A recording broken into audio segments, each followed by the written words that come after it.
Howdy folks, welcome back to Faded Paint Garage. We have the P71 Crown Victoria back in the garage for a little more maintenance. Today we're going to tackle replacing the hinge pins on the driver's door. This is a pretty well-known issue with this model car. My assumption is the doors are heavy, thus causing the pins to wear out prematurely. That we've noticed that over time the door has gotten harder and harder to shut, and you can see it's no longer lining up there. I can lift up on it.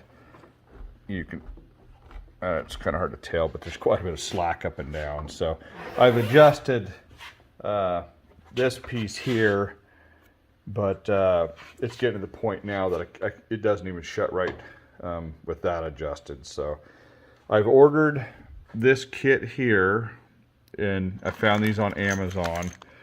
And there's Dorman brand that have a little clip that goes on the end. I thought these were kind of interesting that they used a nylon lock nut instead.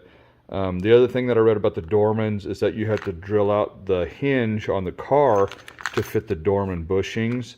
So I got this kit hoping that I don't have to do that, which is not a big deal to do that, but less room for error if I could just drive the old bushings out and put these back in. I could see if your old bushings were worn clear through into the meat of the hinge, drilling it, oversizing it, that, you know, then that would be a better kit for you, but I'm hoping that's not the case here. But we'll see. This could be the same bushings as the Dorman one. I don't know. There's a part number for you, but I don't know if it's any good. I can maybe try to put a link in the description, but that's it right there for you. So anyway, there's several ways to do this.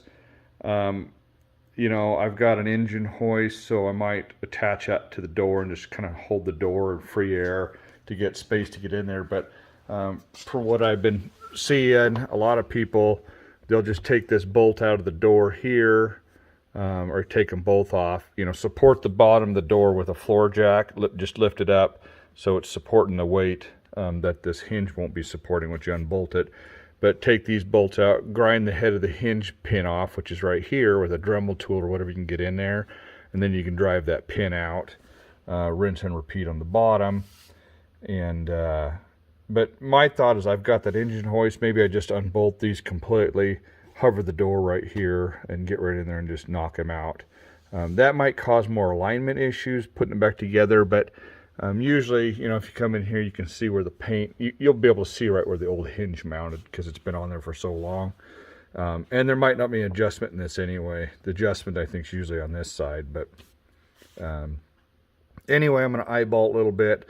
There's wiring that goes into the door, so if I unbolt the door, I can't just take it away from the car if the wiring's still attached. But there should be enough slack in here to at least, you know, give me a few inches, a couple inches anyway, maybe, if I position it just right. Anyway, I'm going to play with that for a little bit and then see how I want to start here now. Here's what I come up with to support the door. It's probably more elaborate than you need, but I figured since I had the engine hoist sitting here, I'd use it. So I got this little load leveler deal too, so I just ran some tie downs around the door, trying to get it on both ends. Pulled it up, took a little weight off the door. That slop, I kind of took that out when I lifted up the jack. So I'll unbolt that top hinge and see how that looks and go from there. Okay, this seemed to work just fine. I don't know why I would doubt myself, but had to adjust the bar up a little bit here to level it out once it had the weight on it. But so now I've got the door unattached, but the wiring's still there, so I'm not going to try to pull that on any farther than that. But that gives me a little more room to get in here and get that pin ground out and knocked out. So that'll be... So I think you're supposed to grind this side, because that's the side with the... Well, I don't know. Maybe it doesn't matter if that's... Maybe that's some kind of bushing that keeps that pin, locks that pin in. So on the upper one, it's on the bottom, and on the lower one, it's on the top. So probably doesn't matter. Just need to grind one end off so it can go through. But I'm thinking I need to grind this end off here, and then from up underneath I need to grind this one off, and then drive that pin out to the top. because I don't think I could drive. This end should be splined like this, so, oops, sorry. Splined like that, so the guy's not going to have any luck probably driving that all the way through everything, so so I would look for that.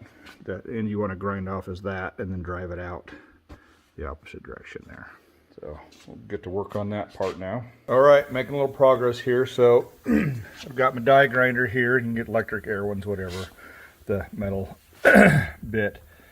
So I just ground off the top of this so it's flush to that, and then took a punch here and drove that down through there. So now I've got the pin moving, so now I just need to finish driving it out, and then that hinge will come out.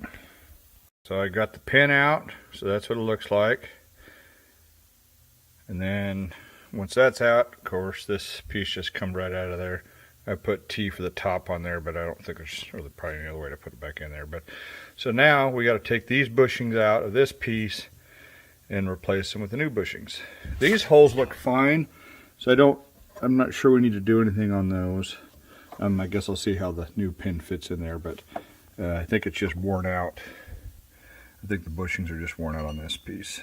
Now I'm sure you could use any method to get these old bushings out, but I'm just using a pair of needle nose pliers and pretty much just popping them out of there. They're awful thin, so there's not much keeping them in there anymore. So this new kit comes with these silver bushings and then the brass ones here. These silver one looks like they're going to push right in, so I'm just going to get them started like that. I'm going to go put them in the press, or sorry, just in a vise, and just squeeze them together, and that should push them right in there. So so far no drilling in this kit, so we'll hopefully that's the case. So we'll see here. So I just locked it in my jaws here, and we'll just cinch them down, snug a little bit, and that should be it for that. We'll reassemble and see how it works.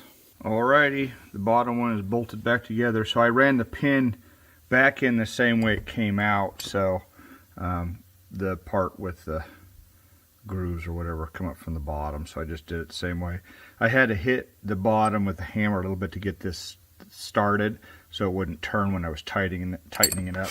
So after that it snugged right in. So just watch, make sure your head gets fully seated to the bottom of the hinge.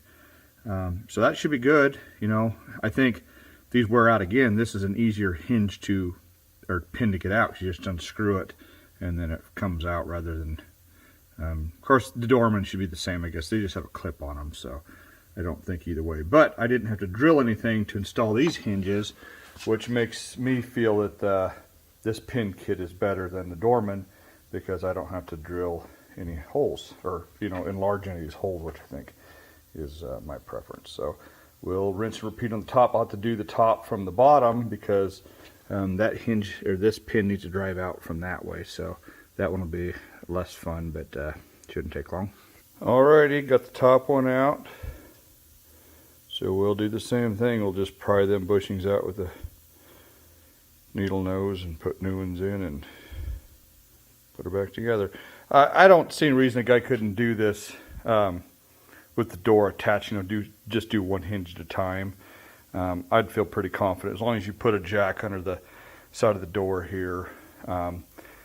I didn't gain a lot of room doing it this way, but since I had this, I might as well use it. But I think you'd be fine doing it without that lift. Alrighty, we are all back together. I did have to do some adjustment on the front hinges here. When I first put it back together, when the door closed, it was hitting too tight right here. It was just squeaking every time, so I just loosened the bolts a little bit, pushed the door out, which would bring the door away from the car a little bit more, and then checking the body lines out here, making sure these were within reason. I think it's out just a little bit farther than it needs to be, but it doesn't have to be perfect. As long as it doesn't whistle going down the road, I'm not too worried. And then this end, I had to adjust this guy again because I had it adjusted with the bad hinge. So now I had to raise this up a little bit and bring it out a little bit. But now we are closing nice and easy, and things are lining back up again like they're supposed to.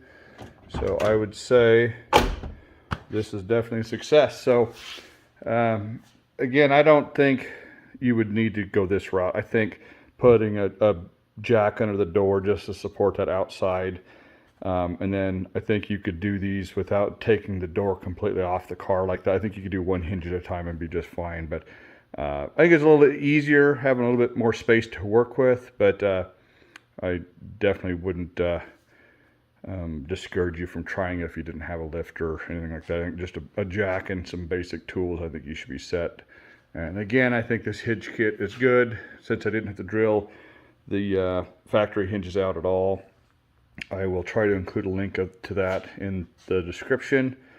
And if you wanted to just replace the whole hinge and not replace just the pins, from what I understand, the passenger door and the driver's door hinges are the same. So if you go to a wrecking yard and you can get some passenger door hinges, which passenger doors use less than the driver's door, you could go that route as well. But I think this would probably be easier than doing that, because then you do get into quite a bit more alignment stuff. If you take the base off the car, there's alignment stuff there that you'd have to make sure and put right back where it was. But this worked out good.